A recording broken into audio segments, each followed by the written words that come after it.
After providing truth and acknowledging their responsibility for war crimes and crimes against humanity, 12 former members of the security forces are sanctioned as the main perpetrators of a criminal plan that murdered, tortured, persecuted, and disappeared 135 people on the Caribbean coast, including members of ethnic peoples and communities.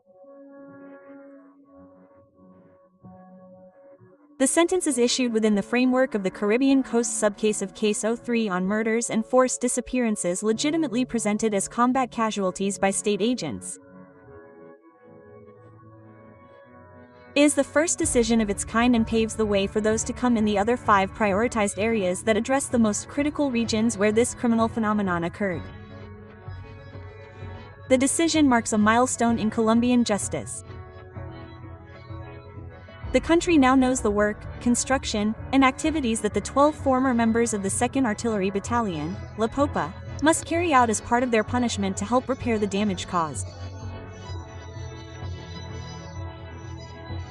The defendants are Guillermo Gutierrez Riveros, Carlos Andrés Lara Cabrales, Ilkin Leonardo Burgos Suarez, Ilkin Rojas, Efraín Andrade Perea, Manuel Valentín Padilla Especia, José de Jesus Rueda Quintero, Edward Gustavo Alvarez Mejia, Juan Carlos Soto Sepulveda, Jerry's Andrés Gómez Coronel, Alex José Mercado Sierra and Ever Hernan Gómez Naranjo. The court concluded that the 12 defendants played an essential role in shaping the criminal patterns. Each of them participated in especially serious and representative conduct, without which the criminal plan would not have been developed and perpetuated. Between 2002 and 2005, a systematic attack against the civilian population was unleashed in northern Cesar and southern La Guajira. Men and women were murdered and presented as guerrillas who had fallen in combat in a strategy to criminally inflate the figures of military success. For these events, the JEP identified 2 macro-criminal patterns: murders and forced disappearances that occurred in collusion between paramilitaries and members of the security forces. Homicide of civilians outside of combat to maintain the figures for operational results, including people in vulnerable conditions. After a rigorous investigation by the Truth Recognition Room, 12 of the 15 defendants determined to be the most responsible admitted responsibility for the crimes of homicide of a protected person and forced disappearance and the crime against humanity, of murder and forced disappearance, and the war crime of homicide. In July 2022, before the courts, the victims, and the country, the 12 defendants admitted their responsibility. The 3 defendants who did not accept responsibility now face a trial similar to that of the ordinary justice system that could result in sentences of up to 20 years in prison if found guilty. The work of the JEP revealed that these patterns and crimes left a deep mark on the victims, the communities, and the territories. The investigation phase allowed for the first time to assess the magnitude of the crimes alleged, to recognize the evolution of these practices and to understand the dynamics that fueled the atrocities.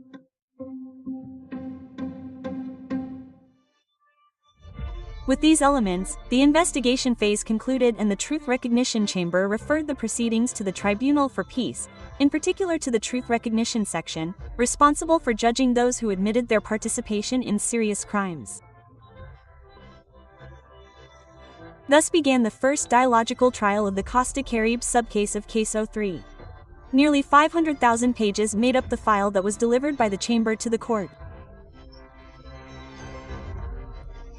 At this stage, the section reviewed the investigation and confirmed that there was correspondence between the facts, the recognized conduct, the evidence, the legal classifications, and those responsible.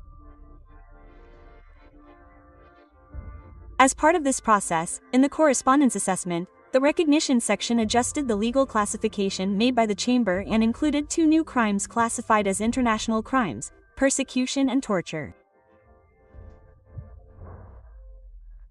Some of the defendants are also responsible for these crimes and also acknowledge this in the judicial process.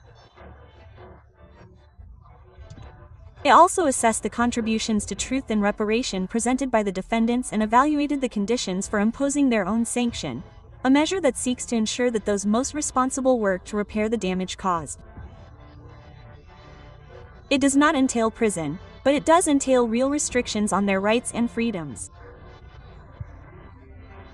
Before defining the work, projects or activities that they must carry out, the Truth Recognition section also ensured that the sentence protects the rights of the victims, guarantees legal certainty for the defendants, and complies with international standards of justice. Before issuing the sentence, the section called for a public verification hearing. Over a 2-day period, the magistrates verified that the conditions of sufficient truth, real reparation, and guarantees of non-repetition were met in order to impose their own sanctions. Today we know that some military personnel, fully aware of the illegality of their actions, covered them up to present them as legitimate operations, departing from the law and the Constitution, in order to improve the perception of security and show progress in the war against the insurgency.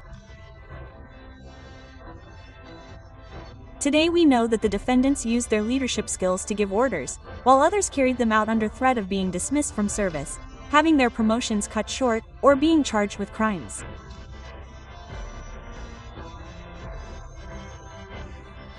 Today we know that the criminal plan was sufficiently organized for the facts presented to the courts to seem credible, and that the impact on indigenous peoples was multidimensional, altering their ways of life, customs, and worldview.